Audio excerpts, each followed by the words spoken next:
waxaad moodaa dadkeena Soomaaliyeed meel kasta ha joogaan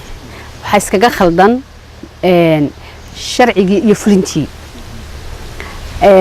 maaha anigu baarlamaan baan ku jirnaa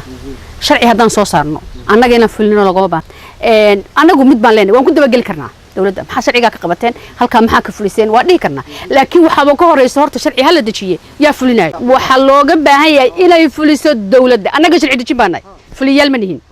anagu waxaan metelaa dawlad goboleedyada iyaga laftooda ina la dabagalo dastuur bay leeyihiin sharci bay leeyihiin oo maxay tahay ku kala degan yihiin oo isku xukumaan oo isku maxay tahay maamulaan iyaga laftooda haday fulin waayaan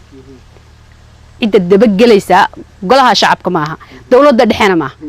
waa sanatarada anaga markaan iyaga la xisaabtano ayaan dawladda dhexe la xisaabtan karayna waa inaan Puntland South West